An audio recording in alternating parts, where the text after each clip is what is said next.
November 17th.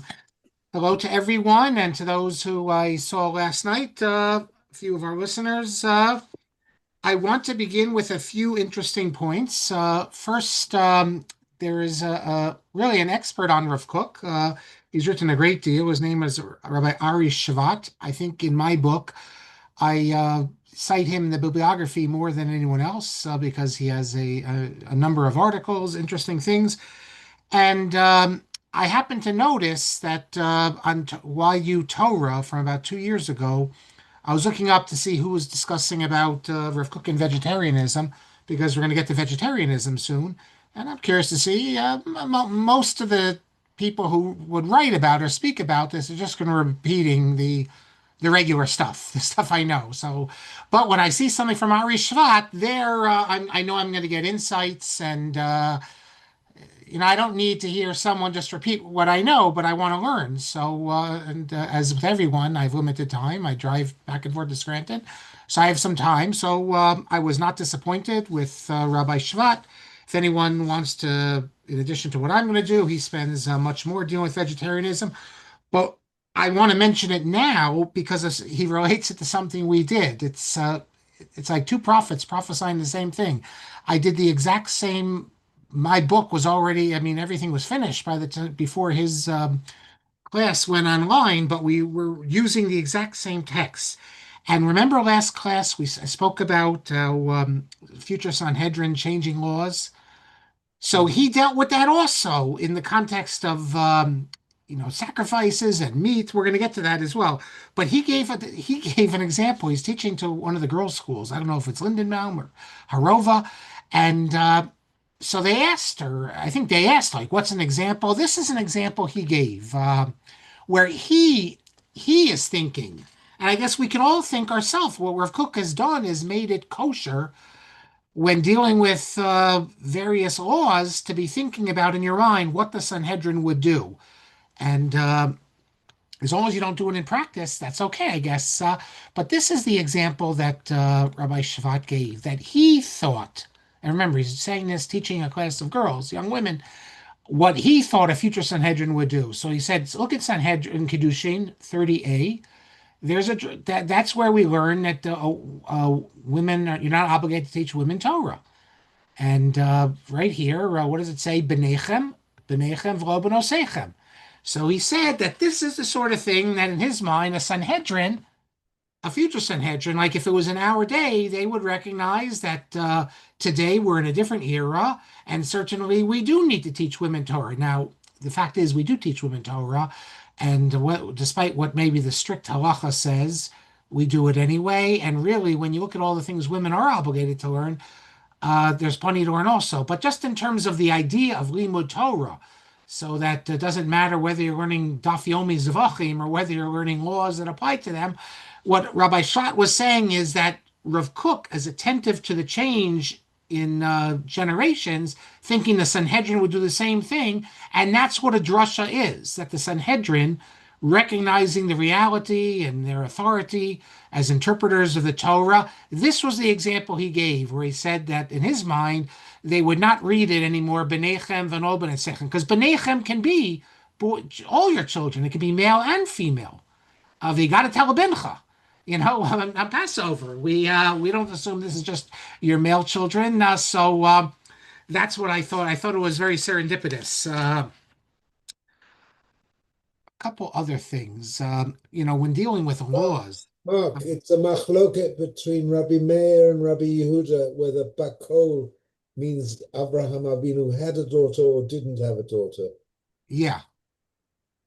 So this B'nechem question can be applied to bakol as well. How could it be applied to bakol? Yeah, because you're saying bakol. But B'nechem is often B'nechem just means all your children. So here they derived it, they limited it. But bakol, I mean, how does that affect the halachic issue we're talking about? That's more of an agadic issue. There's a machloket. There is a machloket as whether it's good or having a daughter is good or bad. I know, but that's hashkafa agadic. That's not. This is here we're dealing with a real halacha. And the question is, would the Sanhedrin change it? And that's Rav Kook speaks about the Sanhedrin changing based upon drashot, which they have the authority, which we don't. And I'm just mentioning this because Rabbi Shvat gave that as an example of a change that we can all come up with our own changes. Uh, Another thing I want to raise, a couple other things. When we deal with law, there's issues of law and what we call equity. That sometimes, like this, sort of relates to what Rav Kook is speaking about in a different way of looking at it. That laws. I mean, we already saw this as well. He quotes the Rambam that sometimes people end up in the short stick of the law. So you could have a case where, based in according to the law, it's not equitable, though. That is, the halacha, based upon how Beis Din should determine it, is one way, but it's not equitable, really. You know that it's not correct. And that's where Rav Kook says that in Orach Mishpat, the section of Orach Mishpat is Chuvos. There's a section there, Choshen Mishpat, at the end, as I recall, the end of Orach Mishpat. I'm looking at it now. It says number Siman Aleph. I think that's at the end of Orach Mishpat. Rav Kook says as follows, that what is Pshara? What's the whole reason for compromise?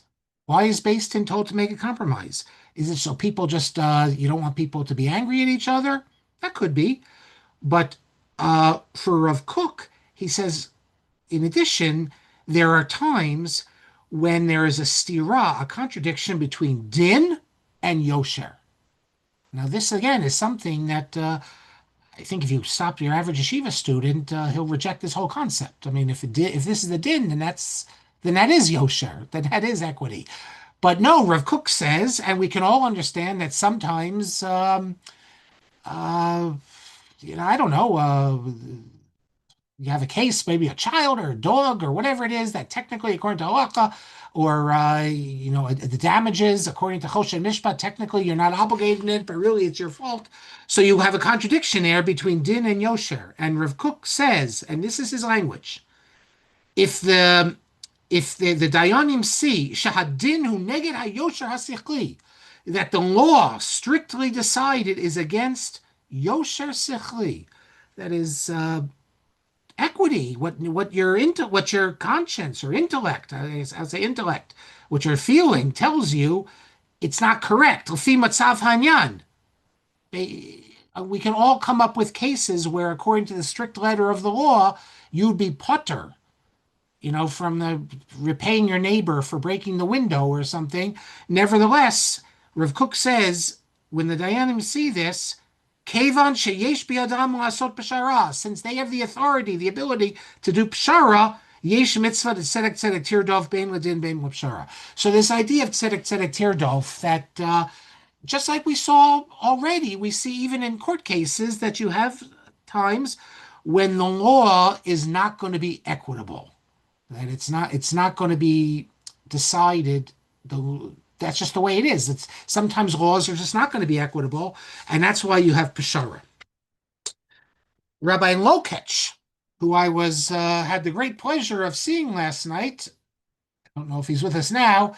I could send anyone who's interested in this as well. He sent me this Devar Torah of his from, 8 years ago, because the two tiers of Derech Eretz, because he says he wished he knew what Rav Kook had said, he would have included it. Instead, he works off other great figures, in particular the Alter of Slobodka, who deals a lot with, he quotes him, that how our positive character traits and qualities are included in Derech Eretz. They're implanted within human nature, so we don't need the Torah to acquire them. The Torah is given in order to add to them, so that we continue to rise towards the heavens.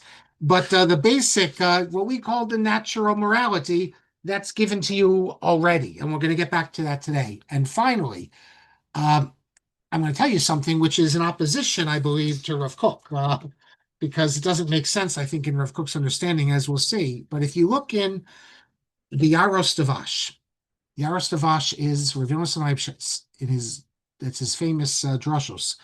Volume 1, Drush 17. He says as follows. Now, I'm not the anti-Semite, if you think what I'm saying is anti-Semitic. And we're not going to accuse Rav Yonasan Eybschuetz of it, but this is what he says. He says, and I'm going to read it to you in Hebrew because you might not believe me if I don't. Uh, Stakot umasim tovim she'osim umot ha'olam b'galut. He says that the good deeds and the righteous deeds that the non-Jews do, Haim chatat Yisrael cave hagalut, that they're it's like the trouble for Israel and delaying our galut. Why? Keep avanotenu harabim, because in our great sins, kama mitzvot tiviot. There are many of these natural mitzvot which we've spoken about. Honoring your parents, being kind to people, all these sorts of things which are natural. They should be natural. That is tzedakah. Of course, the explanation, why don't we make a bracha on tzedakah? So there's different explanations. Maybe you make the bracha and the guy won't take your money. All that Rebbe Weinberg says, because basically you're not supposed to be commanded. You're supposed to do it because it's from the heart. This is a natural thing. It's a low level to give tzedakah because it's commanded. So what does Rav Yonasan say? Kama mitzvot tiviot shasecha machayev sheshomrim hanachrim yoter mi-Yisrael. There are these mitzvot tiviot, natural mitzvot, which our intellects require us to do, that the non-Jews, shomrim yoter mi-Yisrael, they're better than Jews. Uvi Yisraelim b'avonoteinu rabim ein shomrim kol kach. Jews, and we're talking about Torah observant Jews. In the days of Yonasan Eybschuetz, everyone was religious, at least ritualistically religious. Everyone is Shomer Shabbos and kosher, and he's saying that the non-Jews do a better job on the natural mitzvot than the Jews. Now, this will be very hard for Rav Kook because Rav Kook, as we'll see today, we're going to finish up this concept, but the whole idea of the natural morality, Jews are like on a higher level because the Torah is really at the basis of natural morality, but he thinks not. It could be that maybe this was the author was getting at, that the Torah has nothing to do with natural morality, but Rav Kook does not think that. And what is the examples he gives? Sorry, but this is what he says. Kamo kibud av. Here you have Rabbi Yonasan saying that non-Jews have better kibud av than their parents. That's something I never would have said, never would have imagined. That's something we're very good at. Although Chazal already pointed out how good Esav was at that. The gazelle. The ona'ah. The chahena dvarim rabim. Rav Yonasan is saying that when it comes to thievery and trickery and cutting corners, all that things, he's saying that the non-Jews are better than the Jews. He's talking 18th century now, Prague. And he says, if Jews did not learn anything from the non-Jews, we're a separate community, I wouldn't have said anything because it's bad enough. He says, however, because they would have a teirutz, because they'd say, you're comparing us to the non-Jews, we live in a separate world, we have nothing to do with the non-Jews. But he says, he says, many bad things are learned from the non-Jews. Malbushim, the way they dress. Mekatzim peyot, their hairstyles. Megalchim zakanam, they're Jews who are cutting their beards because they're imitating the non-Jews. So we see that the Jews do imitate the non-Jews. So then he says there's no bad thing that they don't imitate the non-Jews. But then he says, Aval midot tovot enam omnim mehem. He says, so since the Jews are imitating the non-Jews in the bad things, then I have to blame them because at least they could also take the good things of the non-Jews. But no, they're only taking the bad things of the non-Jews, and the good things of non-Jews, they're not taking, and they're even worse than them. And he thinks that is what's causing the length of the Golus, that the Jews are, when God looks down and he sees the Jews and the non-Jews, when it comes to, obviously the Jews have kashrus and Torah and all those things because they were given that to them at Sinai. Of course they have to follow it. But what about the things that you shouldn't need Torah for, the natural things? Non-Jews are on a higher morality than Jews. That's what Rav Yonasan Eybschuetz says. Now, maybe if you want to be Malamed Schos, take it with a grain of salt that this is a drasha, and he's trying to rebuke the people, so he's exaggerating a bit, and he's, as sermonizers are wont to do. But I don't know, would he put that black on white and publish it if he didn't mean it seriously? So it's shocking stuff there, and but I think we can learn from this. because I think often in the Orthodox world in particular, if it's from the non-Jewish world, it's like, no, no, we have nothing to learn from that. We want to be totally separate from them, keep away, and oh, it's all bad there. And here Rav Yonasan is saying, no, that our community is the bad one, and it would be better in these matters if we learned from them. I still remember Rabbi Burzon when I was at BMT. He wasn't a Rebbe of mine. I think there's a Toronto connection. I think he was in Toronto for a few years, but he was a Rebbe at BMT. And I was at this yeshiva, which was a follower of Rav Kook, but only the Zioni approach and super Zionism. So all they would do would be bad mouthing living in America and how you have to live in Israel and everything's all materialism and this all this sort of indoctrination, which I can't imagine would ever work on anyone. And then Rabbi Burzon gets up once and does a totally different message. He speaks about the great things you can learn from America, and he gives an example. He says, "Here we are in Israel, and you go to the post office or the bank, and maybe now things are different." He says, "Everyone just pushes in, crowds."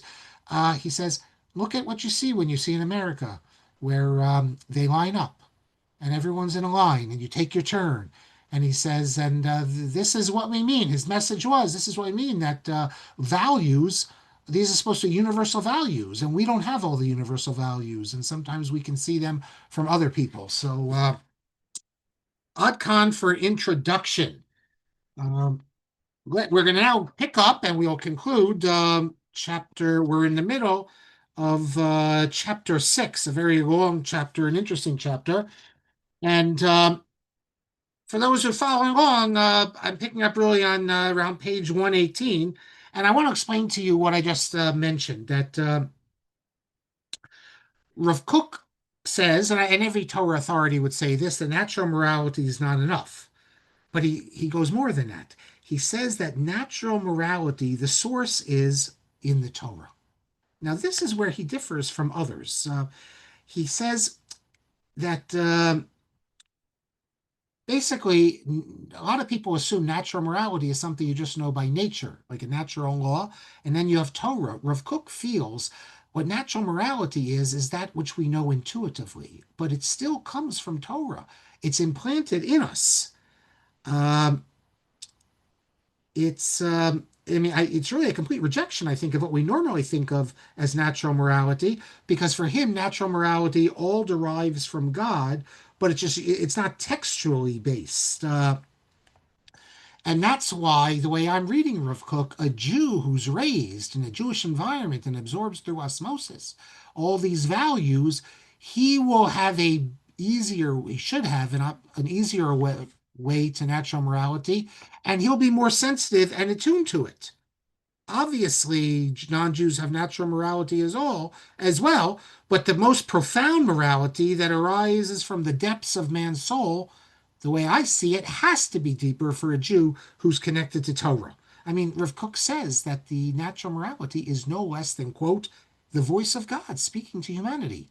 That's not the natural morality of secular philosophers or of people who want to create a totally separate sphere. I mean, when you think about, for instance, the Noahide laws, we assume all non-Jews are obligated in them, and because on their own they should be able to come to these conclusions. And as it's often understood, should have nothing to do with God at all. It should just be natural. But Rav Kook doesn't approach it this way. He says, in fact, he speaks about how the Jewish collective can reach perfection by connecting to the natural morality which they've lost touch with, and to hear the voice of God. So I think that's a difference between how Rav Kook views natural morality and others, and I discuss it on page 118 and on. But this leads me to a different issue that I discussed in the footnote on page 119. I start by citing an interesting passage from Rav Yaakov Emden. Rav Yaakov Emden says, he also recognizes natural morality. He says that you can have certain sins that are never mentioned in the Torah, and yet in the eyes of God, they're more severe than those that are explicitly condemned by the Torah. And he doesn't go into details, but he says there are certain things that are even worse than anything mentioned. But that led me into a discussion which is fascinating, and that's the discussion. I'll give you an example here of a dispute between Rav Aaron Lichtenstein and Rav Amital. So and it's a famous dispute, and I'm going to read you in a second where Moshe Targum has to say and clarify it because I think I don't like what he does. One of the things Moshe Targum does, but the issue of cannibalism. Okay, hopefully we'll never be in a situation like that. Although Rabbi Blythe, in his book Contemporary Halachic Problems, Volume 1, has a chapter dealing with it because he had that plane that went down in Chile. I guess it was in the early 70s, and the survivors had to eat the ones who didn't survive. So he deals. So, is there a prohibition on cannibalism? Now, obviously, you can't just eat a body because you want, because you're not allowed to get you can't get benefit from the dead person. But that has nothing to do with cannibalism. That's a separate issue. You can't get. So is there a prohibition? So it's actually machokas. Uh, there's no negative prohibition in the Torah. That's for sure. The Rambam, followed by Ramosha Isserles, says that there's it's an assay. Torah tells us what you have to eat. So if you eat this, that's not something we eat. So it is a biblical violation, but it's not a lav. So there wouldn't be malchus or anything like that. But most assume otherwise. Many assume it's only rabbinic. Others assume that there's no prohibition whatsoever in eating a dead body. That is, there's a prohibition you can't benefit, but there's no prohibition in eating a dead body itself. And there's a number of different opinions. There is a view that you can't eat a body because it wasn't shechted and it's flesh. So they're looking for ways, but it's clearly not a law. So okay, you're on an island here, or you're starving, deserted island, and you have a choice between eating your unfortunate friend who died in the crash because you couldn't eat him if he just died of a disease. That wouldn't be healthy. So you can eat your friend, or you have a pig. This pig is wandering on the island. You can kill the pig, and you can eat the pig. Okay, so then you might say this is what kind of strange case this is. Well, this is discussed by the Dor Revi, Rabbi Glasner. It's discussed by Rav Amital. It's discussed by Rav Yaakov Kamenetsky. So what do? You have an explicit prohibition in the Torah not to eat pork versus something which, at best, is a Torah commandment, but it's not a negative prohibition. And according to almost everyone, it's either rabbinic or it's not prohibited or there's nothing.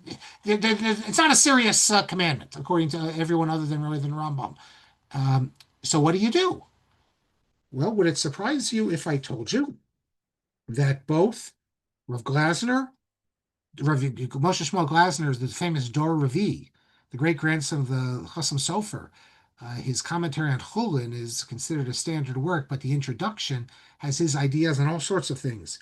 Rav Yaakov Kamenetsky and Rav Amital say that in order to save your life, you have to eat either human flesh or non-kosher meat. What do they say you do? You eat the non-kosher meat, even though from a purely halachic textual perspective, you must conclude that it's a worse prohibition to no, sorry. Even though from a textual perspective, it's obviously worse to eat the tarfus. Nevertheless, you don't eat that. And Rivakov says, I quote him, that the prohibition on eating human flesh is just it's davar sichli. It's so obvious, even though the Torah doesn't mention it. You don't need it. The Dor Revi says that eating a person goes against the basic human value. So here you see this notion that sometimes, even though something is not explicitly in the Torah, it still could be worse. And how do we know it's worse? Because our intellect tells us. Rabbi Chio Yaakov Weinberg says that the prohibition, he says this in the Sridei Eish, volume 3, page 342, he says that, let me read it to you. He says that there's no Isser Mefurash, an explicit Isser, to eat a human body, but Bevadai hu neged ratzon HaTorah b'li shum safek. He says it's certainly against the will of the Torah. But he says, nevertheless, since it's not written in the Torah, there are Rishonim who hold that the Isser Eino Ela Derabanan. So the technical Isser is Derabanan, but yet it's against the will of the Torah. So therefore, I know you're wondering, well, if it's against the will of the Torah, why isn't there a commandment against it? On the one hand, you say it doesn't make sense. How could it be? If it is the will of the Torah, it should be commanded. But you see, and we can develop reasons for it because maybe generations change how we look at things. But you can see that something is not explicit in the Torah, and yet it is worse than something that's explicit in the Torah. So I want to read you now. Oh, even before I get to that, Rabbi Aviner, who is a follower also of Rav Kook in his own way, but definitely not of the Chardali world. He came out with this book called Psikak Halacha. Came out a few years ago. And why I find this really interesting book because listen to the subtitle. It's Tguvot, that his responses Lipsakim Muzarim or Psakim Lo Muvanim. It's his responses to Psakim that he finds strange and that don't make sense. So if you look on page 84, he has what he calls Psak Muzar, a strange psak. And what's the strange psak? That Rav Moshe Glasner says that you're supposed to eat the pig rather than the person. And he says Devar of Muvanim. It doesn't make sense. Keep a matzav shel pikuach nefesh when you're faced with the danger of life. Yesh hadif isur kal isur chamor. You have to go with the lesser isur, and obviously it's a lesser isur to eat a person. The kal v'chomer zo midas chasidus, and certainly if it's midas chasidus, remember it might only be midas chasidus or something, not to eat a person. So Rav Aviner says it's obvious. You eat the person. Okay. Let me tell you what Rav Aviner has to say, not Rav Amital has to say about this sort of idea.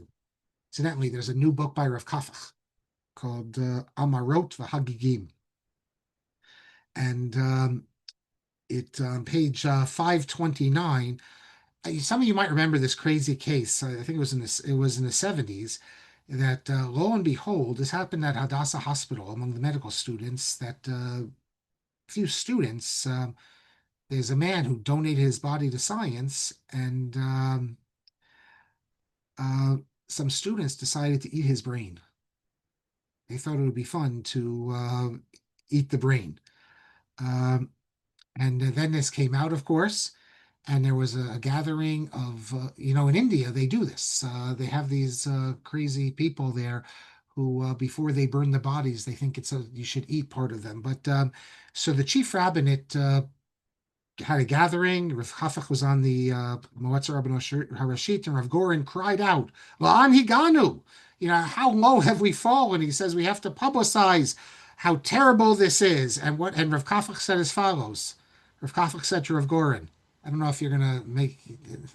I mean, I always try to give good things about Rav Kafach. Maybe this will take away some of your positive views. Rav Kafach said to him, "What's all this rash that you're doing about eating, about that they ate the brain of the person? Achilat basar adam wadat harash muteret. According to the Rush, this is mutter. Although I mean, you can't get benefit. Um, although if it's a non-Jew, maybe you could. I don't know. But then he says." "Ve'en ladata afilu isur lav." According to the Rush, it's not even a lav. So what does Rav Kafach says? Why don't you go out say tzak al achilat basar chazir beretz hakodesh? Rav Kafach says to Rav Goren, instead of going out and screaming about these crazy students who ate the brain of the person, why aren't you screaming about the fact that people were eating pig? Of course, you could do both. Okay, so if you look in this new book, To Be Holy but Human, Reflections upon My Rebbe, Reviewed Amital by Moshe Tarragon. On page 128, he takes up this issue, which was a famous story in Yeshivat Har Etzion. And I mean, he introduces this, that he's exploring the possibility that human moral instincts affect halachic decisions. And he goes through the case, which I just told you, about cannibalism. And he said that Rav Amital saw this as an opportunity, this case, to introduce a profound consideration. Human emotion and moral instinct should influence halachic decision making. He says many people see halacha as a strict calculus, right or wrong, but there are times when human sentiments, particularly the emotional moral revulsion in the face of such a choice, can guide us to a more compassionate and ethical decision. And therefore, Rav Amital said that you eat the pig meat because the idea of eating human flesh is repugnant. Okay, so then Rabbi Taragin goes in, can you suspend halacha based on poor personal moral sensitivity? And he says the answer is no, but then he says sometimes um, we follow God's will, but in this situation on the stranded island, Rav Amital, since the need for survival creates a unique halachic challenge, moral sensitivity may guide the decision-making process. Um, you have to survive and you have to violate one prohibition. So you're already in a halachically compromised state. So the question is, which isser? Do you rely on a cold objective calculus, choosing the lesser of two prohibitions, or do you integrate human sensitivity into your halachic decision-making process? I think some people would, Rav Aviner would say to Rabbi Taragin, this, you're contradicting yourself because at the beginning you said, can you suspend halacha based on personal moral sensitivity? According to Rav Aviner, that's exactly what Rabbi Glasner and Rav Amital are doing. Um, but Rav Taragin sees it differently. He says that Rav Amital was only speaking about exceptional circumstances. But again, Rav Aviner says it's not exceptional. What do you mean exceptional? The halacha tells you when it's that in the case where you can violate the lesser isser or the more isser, you do the lesser isser. What does it matter whether you're on a desert island or whether you're in a hospital? Um, but he gives another example from Rav Amital, and I don't know. I think Rav Amital is very much reflecting a Hasidic perspective here, that sometimes the written law doesn't stand in these extreme cases, that there's room for the great rabbis to make exceptions. That's not what Tarragon is saying, but that's how I read Rav Amital. He gives another example that let's say two people are stranded. He says an army base, it could be an island, and it's Pesach night, and you only have a single kazayis of matzah available. I have a kazayis, I have my kazayis, and the other person doesn't. I mean, this is like a parallel to the case with the water, when you only have enough for one, and we know that you're supposed to drink it, even if the other person dies. And he says, Rav Amital says that in this case, sharing the kazayis may be the preferable approach. Now, mind you, if I share my kazayis, then neither of us fulfill the mitzvah of having matzah. But Rav Amital says, while halacha provides guidance, the human instinct for fairness and compassion can influence the decision in such extraordinary situations.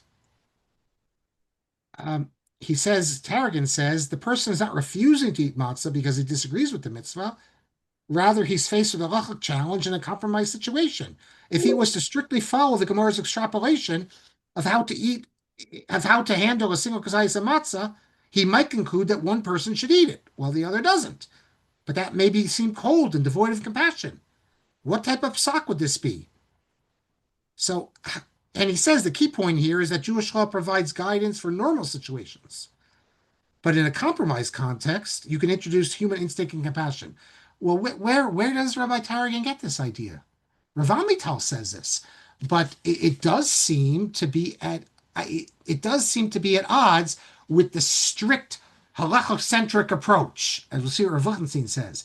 So I think Rav Amital is moving more in a direction, call it a Hasidic direction, whatever you want, that Rabbi Taragin is willing to acknowledge here.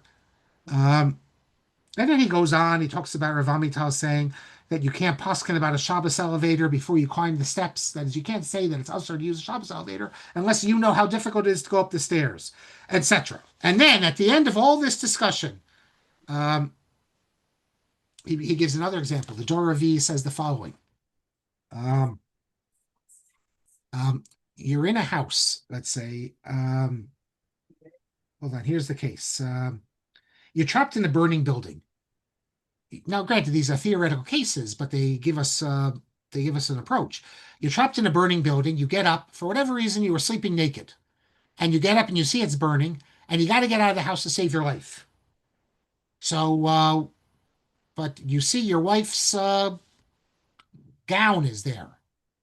So you can either run out of the house naked, with all the embarrassment that is, or you could put on your wife's gown and run out. But by doing that, it's beged isha. So What's more important? What do you do here? Um, Running out naked, immoral.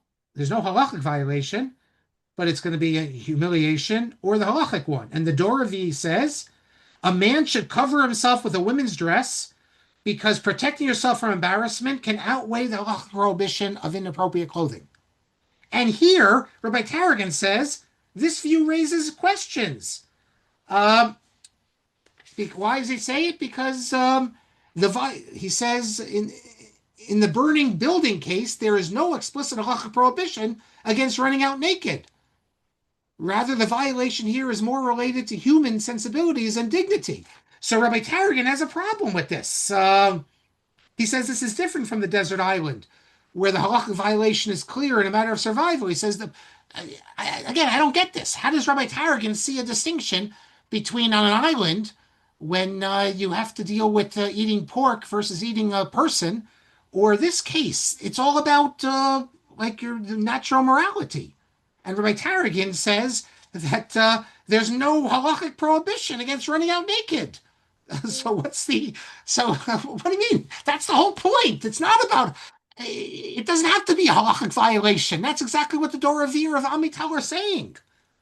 Um, he says, while the Dor Ravi might suggest that the need to cover oneself is paramount, I question whether this should ride the halachic value of avoiding gender-specific clothing violations, especially when no halachic violation is involved in running out naked. So Rabbi Tarragon feels that you should run out naked because there's no explicit halachic violation, but that's the exact opposite of the whole point of what the Dor Ravi is saying and Rav Amital is saying that we're not always bound to these halachic details. Uh, and that's what he says. He says this case is between personal dignity and acting within the bounds of halacha. And but I think he's missing the whole lesson that he cites because running out naked for Rav Glasner is the exact same thing as eating a person. That is, these are issues that technically you can't find the prohibition, but they go against the Ratzon Torah. They go against our natural morality.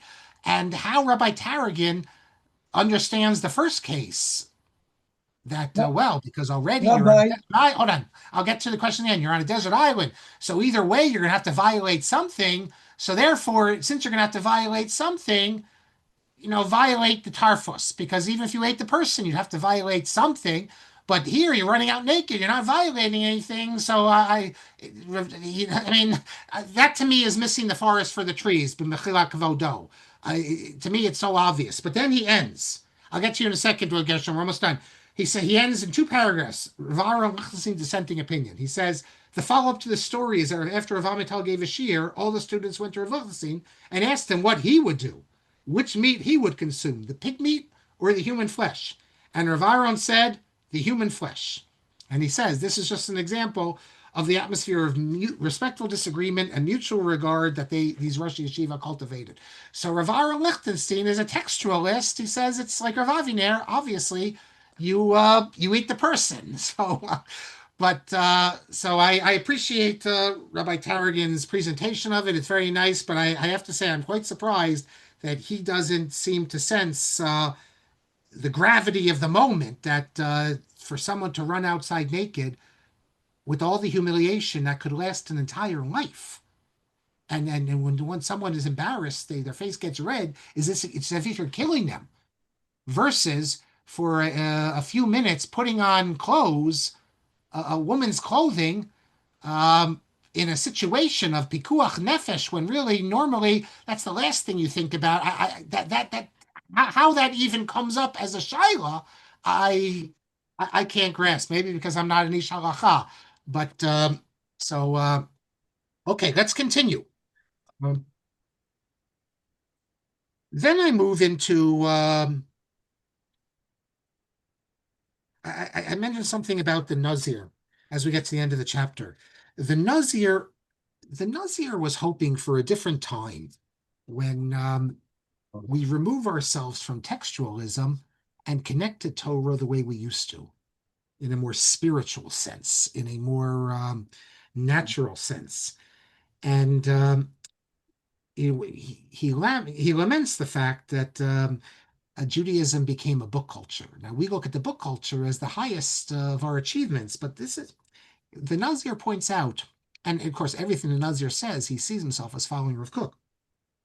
The Nazir says that the prophets didn't have books. They didn't have many books. They didn't need libraries of works such as Talmud, code, and commentaries. Um, he says this burden of books that stuff the soul with paper and that divert attention from the uplifted and exalted.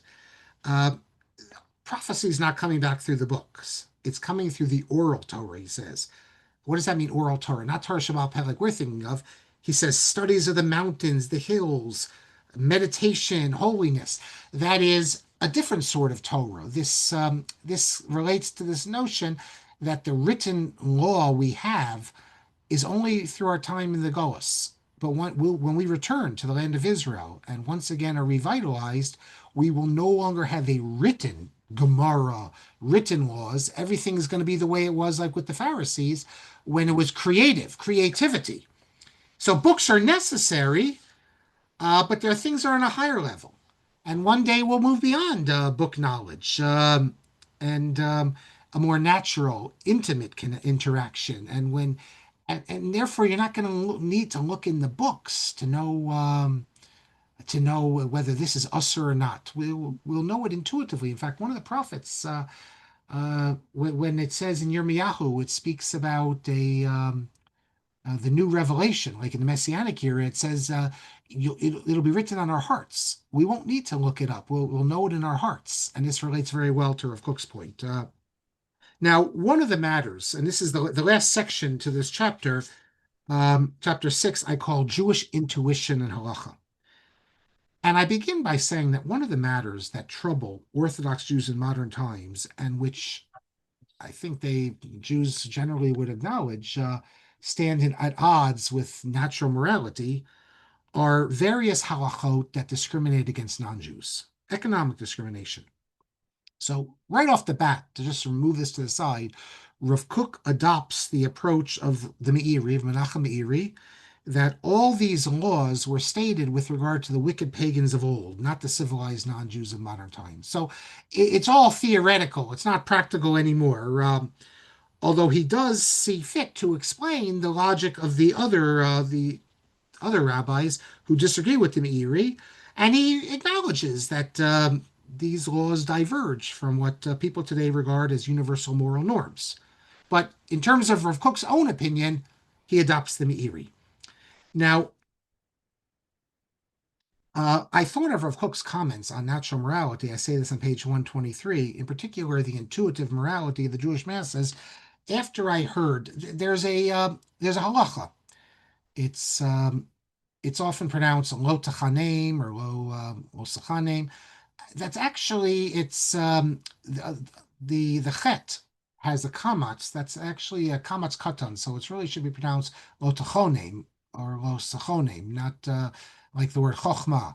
But this prohibition, they apply it to various things. One is it not sell land in the land of Israel to non-Jews, but there's also it's mentioned in all the sources, including the Shulchan Aruch, not to give a gift or a compliment to a non-Jew.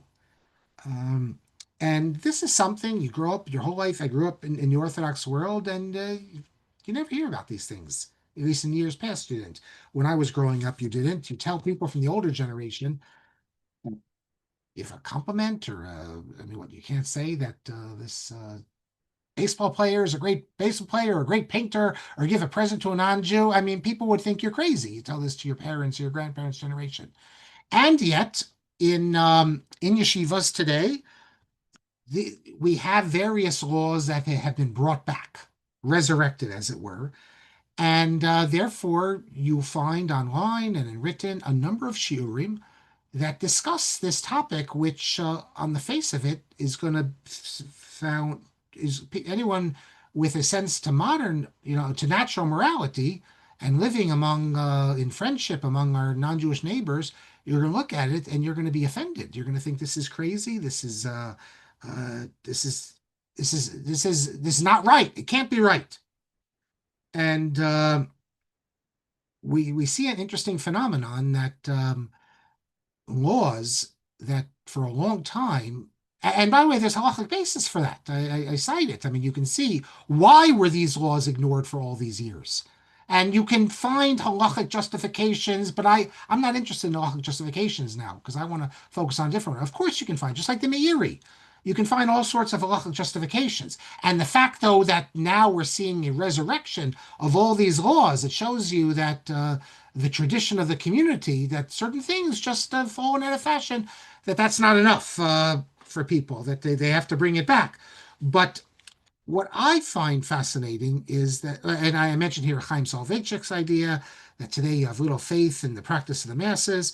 But what I try to develop here is that quite apart from the halachic justifications, if you adopt Rav Kook's approach, then you have to assume that the Jewish people, acting with both their intuitive morality and their sense of Torah values from an agadic Torah value tradition, developed an approach that was recognized as legitimate until modern times, even though it might be at odds with what the Shulchan Aruch says. But it wouldn't be the first case that things were at odds with what the Shulchan Aruch says. There are certain things in the texts in our sources that, for whatever reason, have fallen out of favor, and today it would not be considered moral to adopt this law. That's just the reality. To say you're not going to give a present or a compliment, that's just the reality. And I think this is so you have to go. So again, if you want the halachic justification, you can get the halachic justification all you want. There's plenty of sources that discuss it.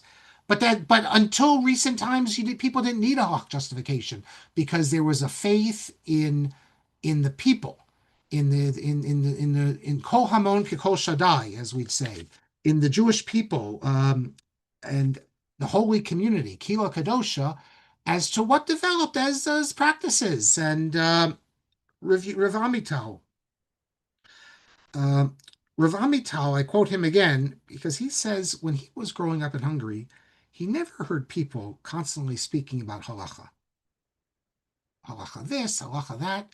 He says that we grew up in Hungary, that he says you conducted yourself, you grew up, you knew how to live. If you had a problem, then you consulted the rabbi. But he says that what we have today is an excessive emphasis on halacha, which is exacted a high cost. People get the impression, he says, that there's nothing but halacha. And when you have new problems, the only thing you do is look in books of halacha. So what about values of you shall be holy, he says. Asisa yashav tov. These were never given, Rav Amital says, formal operative formulation, but they've lost status. They've lost validity in people's eyes. Because with this halachic-centric approach, which Heschel, by the way, referred to as Orthodox Jews being in awe of the Shulchan Aruch, rather than being in awe of God, people don't ask the question, well, what's right? Or what's moral? Or what should we do? They ask, what does the halacha say? And that's the be-all and end-all. And Rav Amital, following in Rav Kook, feels obviously halacha is important, but halacha cannot trump and cannot replace all these other things. Rav Amital says that if you have an endless focus on halachic particulars, you've lost touch with the tradition. In the tradition, growing up in Hungary, they didn't ask themselves, they didn't take out a chart saying how big the matzah needs to be or the maror. They knew because they grew and they saw their parents do it, then their grandparents and the rabbi. So this you didn't come up with. You didn't need to know that Shabbos ended at 4:34 and 34 seconds or something. I mean, you looked out, you saw when it was dark. You didn't need books to tell you how much water you need to wash your hands. I mean, so from Rav Amital's perspective, by moving into a halachocentric society, we've replaced important values of Judaism with behaviorism. So the night of the Seder, instead of focusing on the forest, Yetzias Mitzrayim, all these things, you're focused on how big the matzah is, and if you're eating it fast enough and not talking while you eat it, all these things, which there are definitely sources for, but the focus on that you lose in the other way. And I quoted something which is quite interesting, I think, from the Chasam Sofer, Moshe Sofer, who says that for people who grow up in a Jewish home, so we're not talking about Bali Tshuva or some religious home, we're talking about. Um, if you and we're not talking about we're talking about parents who are part of the Jewish religious community, who themselves grew up in this. If you hear one thing from your fathers and another from the rabbis, you're supposed to listen to your fathers because your fathers preserved the Masorah. The rabbi could be coming up with some new chumrah or some new chiddush of his that he wants to spread, but the Masorah is the father. In the footnote on page 125, I quote, this relates to Heschel, and where Rav Amital said, I quote Rav Yaakov Reiner of Eybschuetz, and not the son, not Ramot Chayos of Eybschutzer. He says that you can even make an idol out of a mitzvah. That sometimes you can turn a mitzvah into an idol. And ponder that for a few minutes. He says that he gives an example about Shabbos, and we know that that's the case. That the mitzvot can turn. Uh, People who have all sorts of hang-ups, they chumras and everything. It's some psychological issues. We know sometimes OCD. The halachic system could be a big problem. What Rav Kook is, or Rav Amital, it's a balance. We can't lose the forest for the trees. And I end the chapter that this idea of the Chasam Sofer is really in opposition to developments of orthodoxy in the last half century, when traditional norms were rejected in favor of new norms. Now, the new norms are not invented. Absolutely. You look at Chaim Soloveitchik's article and people think, all these new chumras. What I would say is that they're only called chumras because they're new and people haven't done it. But really, often, what we people see as chumrah today is really the black letter law. If you look at the sources, look at the Shulchan Aruch and the commentaries, this is what they say to do. So when the students today are being told that you have to do this, it's not that the rabbis are giving some chumrah, some viewpoint out of left field, and now you should adopt. No, this is the mainstream view. In this, but only in the books. In the living tradition, let's say of Europe, despite the fact that this is what the Shulchan Aruch says in the posting, this was not the minhag. For whatever reason, the practice was to do it differently. Let's say in a more liberal way, or a more lenient fashion, or in a way neither liberal or lenient, just different than it appeared. And that's what Chaim Soloveitchik's point is. While they were still in Europe, these traditions still had legitimacy because this was the Kehillah Kadosha, and this is how we did it. Now, after coming to America, everything's been overturned. So now everything's being redone. So we look at the Mishnah Berurah. The Mishnah Berurah says to do it this way. No, everyone does it this way. You must be wrong. And one of our listeners, sent me something just today. I didn't even know about this. It must be only in the Haredi world. Apparently, there's a practice now to do what they call birkas oreach in benching. It's mentioned in the Gemara. Sources speak about this. That there's especially hiratzon you're supposed to add in the benching if you're a guest somewhere. The fact that no one ever did this in history, as far as I know, or at least the last 500 years, at least let me take that back. Certainly, none of us growing up ever saw birkas oreach in our benchers, and none of us probably have heard it unless it's relatively recently. And that was the practice in Europe. So now you look in the sources, Mishnah Berurah, they say to do it. So all of a sudden, not in our world, because I told him that I have never heard this at any Birkat HaMazon, but he says the new benchers have it, and I guess in the Haredi world they're doing it. The point is that you often have traditions that are at odds with the book law. And that was Lo Sachanim, which I mentioned before, is an example of that. But you can go down the list of what people did, and I'll give you an example, by the way, where Art Scroll gets it right. Gives an example where if you look in Art Scroll in Rosh Hashanah Yom Kippur davening about prostration in Aleinu, in Shemon Esrei, the Art Scroll actually gets wrong what the prostration is. Prostration, if you actually look in the sources, I don't know how this happened. It's not your knees. You're not supposed to put anything under your knees. That's, I guess, so your knees don't get dirty. What the idea was between your head and the ground. That's what it is. But okay, leaving that aside. But if you look in Art Scroll, it says that there are different practices. Some people's practice, this is minhag, let's say in Europe. Some only the chazan would go down karim mishtachavim. Others, everyone would bow, but not go karim mishtachavim. Others, they would go on their knees, but wouldn't put their heads down. So they're different minhagim. But today, so fine. So if you're in Kovno and everyone knows that only the Chazan does this, and only, or in some places only women did it, they didn't do it. Yeah, every community had different minhagim. But then you come, let's say, to America, where we're all put together. There's only one way to do it. So if you don't do Korim Mishachlim on the ground now, you can't say, "Well, my grandfather said we never did that," because that's wrong. And yeah, everyone has to do it the same way. So there's a leveling, and Rav Kook, I think, really, leveling is a problem in the sense of getting rid of minhagim. That's what Soloveitchik was speaking about. But the other problem is, and that's what Rav Kook is speaking about, and Rav Amital and others, is that halacha, halacha is a telos. It's not just behaviorism, not just doing it for the sake of doing it. And the problem that Rav Kook was, and we'll end with this, that Rav Kook was sensitive to is, and maybe because he's sensitive to natural morality, because if you're not sensitive to natural morality, then halacha is a be all and end all by itself.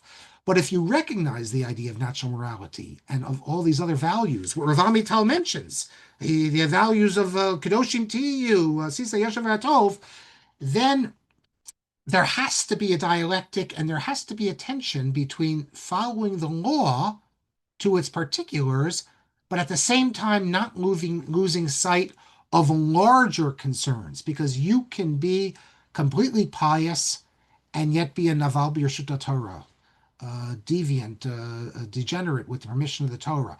You can follow the law exactly, but by doing it, you end up insulting people. I mean, there are other values that have to be brought in, and I think that's a very important thing that Rav Kook teaches us and keeps us balanced. Now, I do have to say, and I'll end with this, that Rav Aaron Lichtenstein was a master in recognizing these other values, and he has a whole essay that was published on the human and social factors in halacha, in which he's well aware and recognizes this. And they say apparently that this essay was written in opposition to Rabbi Blech's more positivist approach to Jewish law. Having said that, we also saw that Rav Aaron Lichtenstein, when confronted with the black letter law, it's one thing using these other considerations to influence the law, which Rav Aaron was certainly prepared to do, and he wrote a whole essay describing how it's done and how it's been done by the poskim. But when it's already been decided black letter law, there we saw that Rav Aaron Lichtenstein's attitude was, well, you have to eat the dead person. Whereas Rav Amital was willing to go a little bit further and use, I guess, Ratzon Torah, although he didn't use those words, but that's what Rav Yaakov Weinberg said, that sometimes, as Rav Yaakov Emden said, just because it's not textually, it's not more severe. In a more value sense, it could be more severe. And we all have come up with cases like this where family issues and I've in previous classes I've given you examples where post game where on the face of it you might say there's no room to permit, but the result of a decision based on what appears to be strictly legal would be disastrous. Well, I'll just give you another example. An example. I mentioned of Yaakov Kamenetsky. He gives another example. There are people who said that and when I say people, I mean including well-known rabbis, authors, who said that with non-religious Jews, you should prefer that they marry goyim. Don't make a shidduch with them. We want them to marry goyim, non-religious Jews. Why? Because they're not going to observe Taharas Mishpacha. And they marry a non-Jew.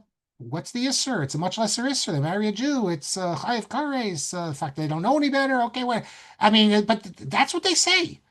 And Rav Yaakov Kamenetsky writes, or in his parish on Chumash, as I recall, that anyone who says this has no Das Torah. And if you knew who said it, you'd be shocked. I'm not Who said who it? said it. Who But said it? when we get the sources, I don't want to say it at the moment. Well, next class, I'll say. So Yaakov Kamenetsky says no das Torah because we're not supposed to look. Just like he said about the cannibalism case, it's not about the particular halacha, this or that.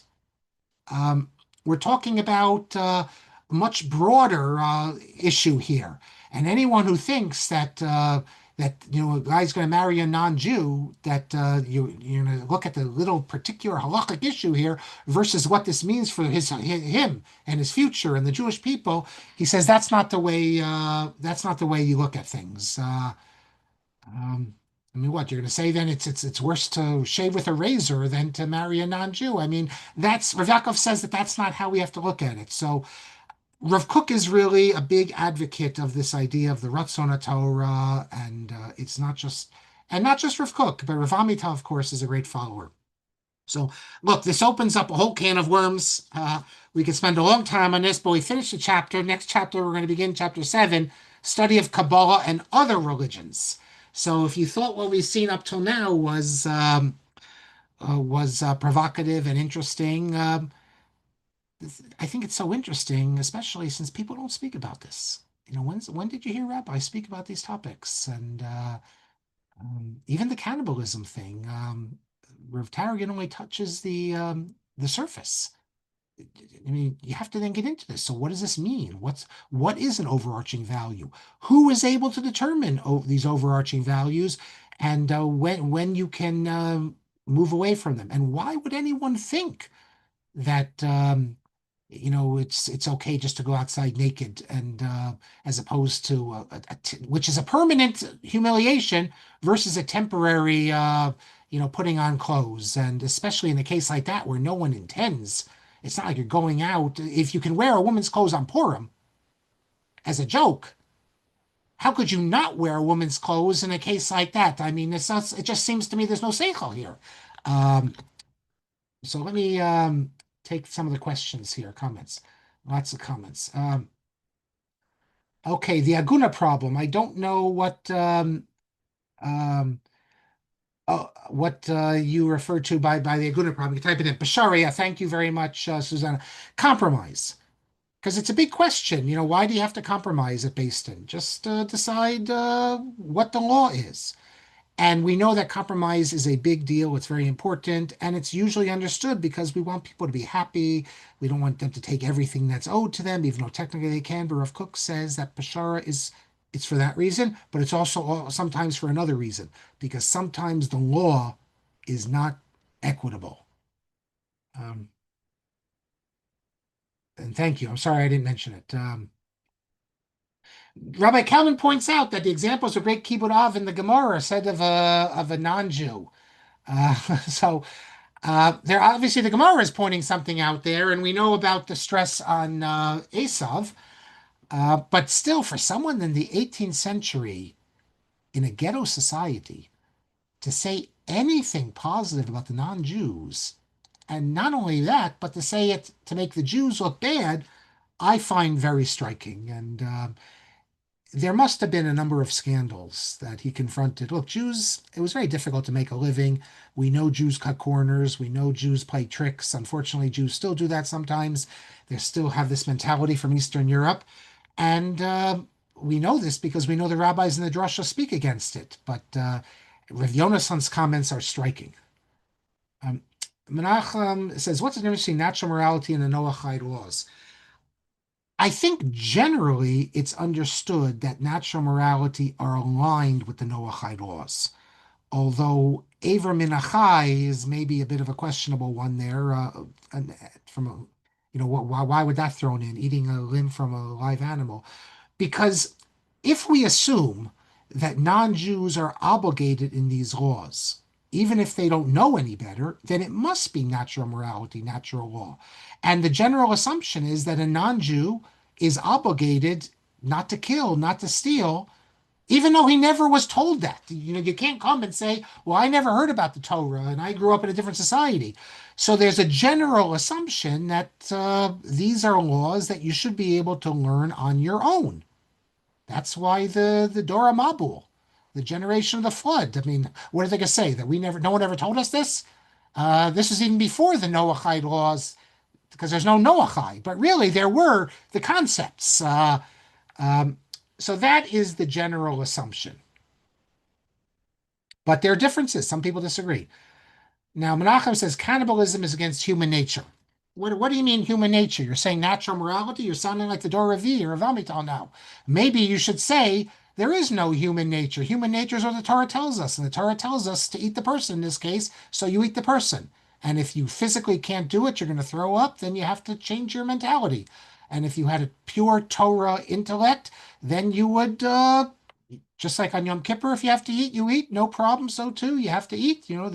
I'm sure they would say that the brisker of would have no problem because he would know that this is the halacha now, so this is what you do. But that's not the way that Rav Amital and really the Dor Revi. The Dor Revi was the first one. Really, he's famous. Rav Moshe Shmuel Glasner, whose biography by Yoav Sorek, if you know the name Yoav Sorek, he works for one of those, I forget which, Hashiloach, the magazine in Israel.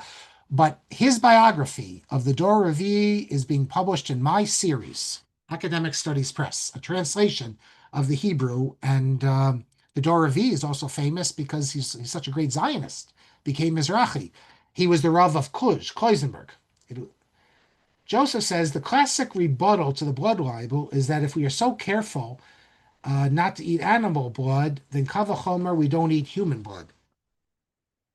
Um, well, I don't know if we're talking about eating the blood so much as eating the flesh, but uh, listen, we know Jews.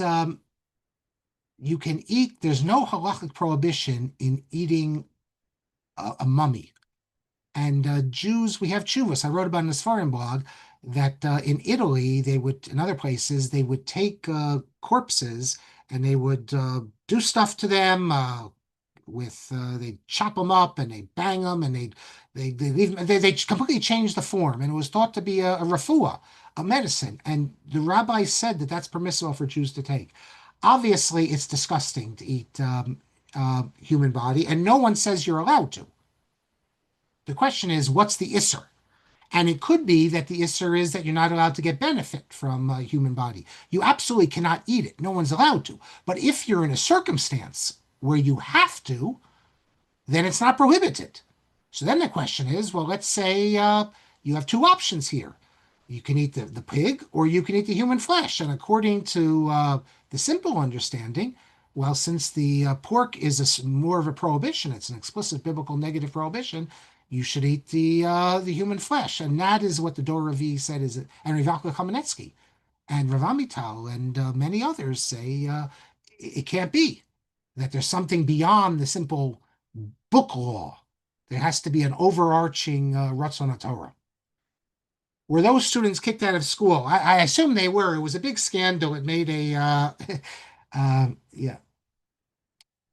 Moshe says humiliation is kavod abrios. This is a sugya in Brachos.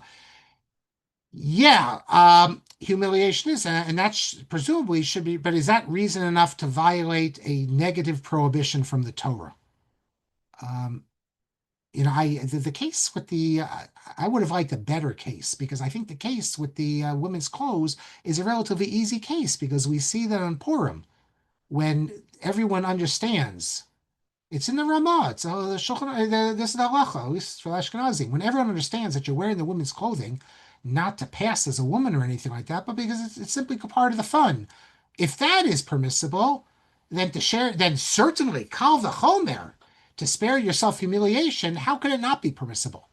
So that to me is an easy case, but I'm sure we could come up with more complicated, difficult cases. Gershon says you would say that Rav Yonasan Eybschuetz says cannibalism may be forbidden always, superseding pikuach nefesh. If it were ever allowed, even on desert island, this permission would help confirm the blood libel. Eating pig would be preferable, paradoxically, bring just close knowledge. Okay, listen, if we were dealing in a case where discussing this would lead to the blood libel, of course, absolutely, you can never do this. But in the context of the Beit Midrash, these are all theoretical cases because it's very. I can't imagine it becoming a reality. But in the context of the Beit Midrash, we discuss these matters, and obviously, there's no uh, Jews can't eat human bodies or anything like that. But we're talking about a case dealing with halacha. Michael says a robe is a robe. Is there a difference in a man's and a woman's? Okay, so not a robe, a dress. I mean, the case is a begedisha. We can come up with a case of a begedisha. And Joseph says, I think it was Aaron Litzny who said the covenant of brios never applies to yourself, vis-a-vis breaking halacha, always to others. I don't know. How could he say that? Isn't that covenant of brios yourself?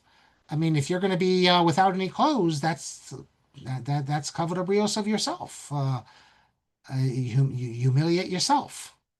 Um, Mark, it's like the famous story of the Chafetz Chaim, that he learned he couldn't talk Lashon Hara on himself. One of those in the yeah, train stories that, yeah, he thought, you can't talk Lashon Hara even on yourself. So I yeah. would agree Sources with say you. that. I think the Correct. Maharsha says that as well. Jack says, "What would halachic man say?" I think halachic man might say what Rav Aaron Lichtenstein said. Maybe. Moshe says, with regard to cannibalism, it's interesting that the pasuk Eicha Rabbah about the women, eating the children, doesn't take it literally, interprets it allegorically. Because who ever heard a Jew can't eat a body? Jews have never were ever going to do that.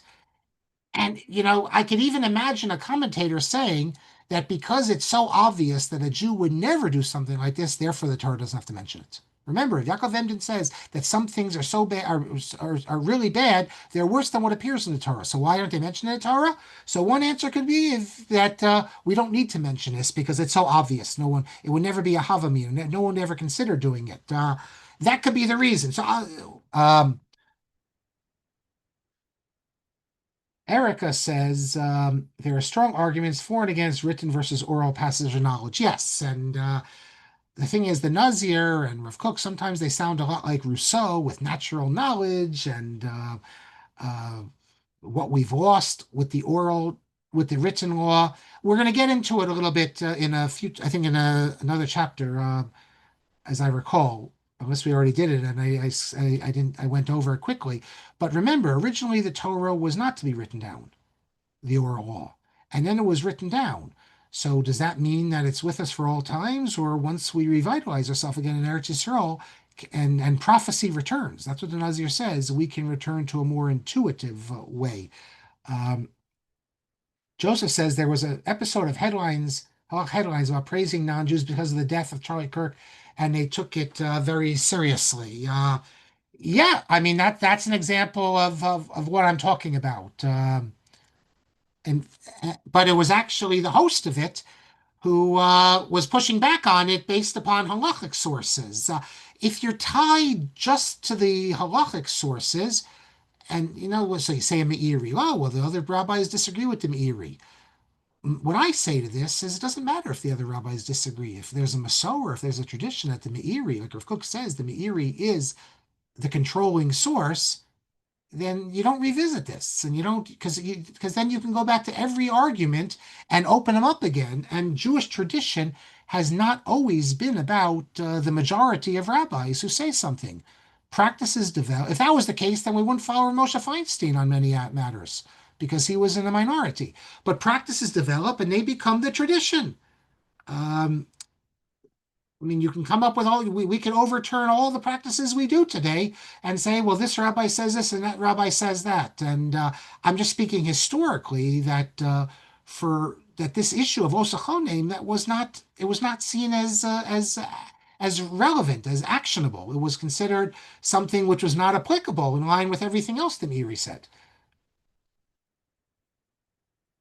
Um, Now, Menachem says, to what do you attribute the overemphasis on halacha in contemporary Orthodox Judaism? Rabbi Soloveitchik thought that the big problem was that people started relating to halacha as if it's the ceiling, not the floor. Of course, you have to follow halacha, but it can't be halacha centric because there's so many other things. And that's the man who wrote Halachic Man talking about it. So there's a lot of discussion whether in his own life he was the halachic man. I just think that I mean people I guess like to know what to do. It's easy. It's a specialized skill. And what we've seen today from Amital, it's very difficult. Where do you draw the line? Where's the boundaries? It's very easy to fall over on one side and then be attacked being conservative. there's nothing explicit telling you what to do, how far to go one way or another. It's an intuitive feeling, almost like a Das Torah sort of feeling. And it's a lot easier when you have everything written telling you exactly what you do. Chaim Soloveitchik, his approach is that with the rise of modernity and science, we've lost touch with the yoke of the law. Oh, sorry, we've lost touch with with an actual connection to God. Like when it rains, it's not because God caused it to rain. We understand the science. God has been pushed more and more out of our everyday lives. He says growing up in Boston with these like semi-religious Jews that he grew up with, but they felt Yom Hadin in a way he never felt it. And you can listen to his discussion with Bashevkin, where he speaks about it as well. They really felt connected. These were the Jews that Rav Kook is speaking about.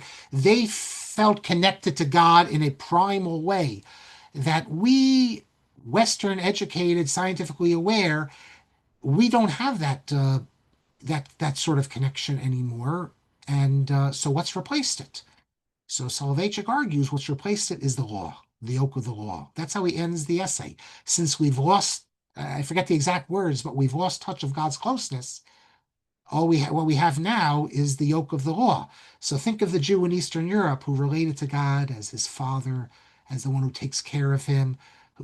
Today we relate to God as, the commander to do this, do that. That's not how traditional Jews, anyone of my age and older remembers the old European Jews. They related very differently. And so I think that probably makes a lot of sense. Now, Frankel, MJ says, position that impermissible to give presents to non-Jews is Rabbi Yehuda Nasi, which is also quite puzzling since he interacted with high Roman authorities all the time. Well, no, because you can always, there's all sorts of things you can do when you're in a position of government. But we're just talking about praising someone, giving a praise. So you're not supposed to praise an idolater. So first of all, who says these people are idolaters? And then the whole Meiri's understanding that it's not about theology, but how they are. If they're evil people, then they're in the category of an idolater. But if they're good people, it's all about reciprocity. If they treat us well, then we treat them well. So the real question is why, when everything was one way, when you had Rav David C. Hoffman and the Meiri, and we lived a certain way, and were welcomed in the Western world, why all of a sudden there now is a return to a more restrictive approach, which, if it ever got out there, and you mentioned the Headlines podcast, I can tell you that without getting into details, I told someone that such a podcast have to be very careful because that could be anti-Semitism number one if that gets out there. So the fact that people are even speaking about it online, I find shocking. But why? What's driving it? So you can say, well, the sources. Yeah, the sources are there, but there's other sources, and there's a Masorah. So I mean, which think of all to say that. I mean, the Rambam speaks about how Aristotle had such a great intellect. Was he violating Osachanim? Zev, how do those who claim you are prohibited to praise non-Jews reconcile this with Devorah praising Yael the Kohen for killing sister? Well, there's a dispute, by the way, if Yael is she Jewish or not? But assuming she's not, which I guess maybe pshat. Well, if they observe the Sheva Mitzvahs B'nai Noach, the idea is if they observe Sheva Mitzvahs B'nai Noach, in any event, this doesn't apply to them. So for many people, the whole non-Jewish world today observes Sheva Mitzvahs B'nai Noach. That is the civilized non-Jewish world. Christians, Muslims, Hindus, all of them. So again, I can go down all the lists with all the heterim. But what I was interested in the book was the fact that people didn't need these heterim. It sort of just developed, and this was how they lived. Just like people didn't need heterim for lots of other things. Times of Shabbos ending and starting, how they wore the tefillin, all the sorts of things that then people started saying was wrong. The Shulchan Aruch fossilized halacha? Well, yes, it wasn't the Shulchan Aruch, the written law. That's when the oral law became written. That's Eliezer Berkovitz's argument in his book. Of course it fossilized, but there was no choice. By definition, it had to be fossilized. When the Gemara rules, that's binding, and then the Shulchan Aruch is binding. So until a future Sanhedrin, and we're going to see where for Cook, we're going to get into the Sanhedrin, I think again, in the last chapter, or second to last chapter, we do not have a mechanism to update Jewish law. That's just a reality. We can't get rid of Yom Tov Sheni if you wanted to. If you like Yom Tov Sheni, I happen to like it. Doesn't bother me. Maybe the 3-day Yom Tov's a problem. But for that, you can go to Eretz Yisrael. But we don't have the mechanism. And that's perhaps the way it should be. So by definition, the law has to be a bit fossilized, but that's okay. Uh, the NCSY bencher has the oh, it does the blessing over guess. Okay, after where does that blessing appear in the NCSY? Not the old NCSY bencher, as far as I know. I have the old NCSY bencher. It goes after the Harachamans, right? It But it's says not. Ves Kol Hamasubim Khan. No, I don't mean that. I mean the Well, here. that's all it says. Okay, so that's not what I'm referring to. I'm referring to the whole Yehiratzon that's mentioned in the Gemara. Apparently, that's being brought In back. all the new benchers, Mark. Any wedding you go to, it's in all the Yes. benchers today. Where is it? And right It's before, at the right before very you end. bless the Pelabite. And it asks for the orach and it asks for the host and the hostess's Right. name, and there's a bracha for them. Yehiratzon, Jay? You say Yeah, the he writes it. It's in every bencher I have. I don't take. I have so many benches in my house. It's been probably 10 years since I took a Maybe bench for a wedding. 20 years ago it didn't have them, but Yeah, today, as I say, so I don't take benches everyone in the anymore because basket. I have too many. It's right before, like right before Rachmani V'Rechabalabayt. You say Yehiratzon, and I actually started saying it, and so what can I tell There's you? nothing wrong with saying it, but it's Right. interesting. It was never done. Yeah, And so here's an example of what we're talking about because it is in the sources. So the person who emailed me today, Big Talmud Chacham, he says I think it's from the Brisker Haggadah. The Brisker I Haggadah. remember Rav Schechter telling us, 40 years ago in Shir, I remember him telling us that, there's the Hiratzon and Gemara and Brachas, but no benchers have it. So he had to learn it off by heart so he could say it. Like, he's at the Ishalacha, so before it was printed, he would say it. But he could have said the fact that it's not printed anywhere shows that it's Right, but not the same. today now they printed it. It's in all the ventures, yeah. Okay. I think we've done enough. Let me just quickly look. Okay, we've done enough. I don't want to take too much longer here, but um, uh, if anything in the comments which I missed, send me an email and then I just wanted to say that Chaim showed me the manuscript before he published it. Yeah. I pointed out to him that we are the first generation that don't have grandparents. And that's the major difference. And I think that's I mean, why. for Holocaust survivors. You're talking Yes. about okay. And in fact, the few that had grandparents, the children became the parents. It's always the case when you have immigrants, and so they lost their authority. And And even the ones who had grandparents, many in America, the parents gave up to religion. that's exactly what I'm saying. It's exactly. Yeah, that what you say is absolutely correct. But he mentions that he talks about, maybe because you pointed out, he talks about, in the new society, recreating, everything has to be recreated. But what I'm pointing out, which I think many people don't, is that all these so-called chumras are not chumras. They're many cases, they're actually what the sources say, but for whatever reason, they were not part of our tradition. He speaks about size of tzitzis there, that people wear small tzitzis. So now very difficult to justify it halachically, but that's what people did. And it's the hearth and home no longer, I think that's the phrase he uses, no longer has the presumption of legitimacy. And when your home no longer has presumption of legitimacy, then it becomes now a recreated religion based on the books. Because you had no one to taking ask. away Exactly. tradition. Tradition, yeah, the loss of tradition, yeah. Okay, this was great, everyone. I apologize. I just don't want to go much longer. We went pretty long, so it must have been interesting. So please send an email if I didn't get to any questions that you think, and I'll pick up at the beginning of next class where we're going to get into Kabbalah and also study of and other religions. Rav Kook has some really very interesting things to say about that. So Rabbi Shapiro, yes, could you put your email in the chat, please? Yes, I will put it in the chat right now so everyone can see my email. I'll just very briefly say, if I'll add, man, my father used to say that one of the reasons for this the chumras and everything it's too easy to be observant today. When he grew up, to keep Shabbos and to keep kosher was a real struggle.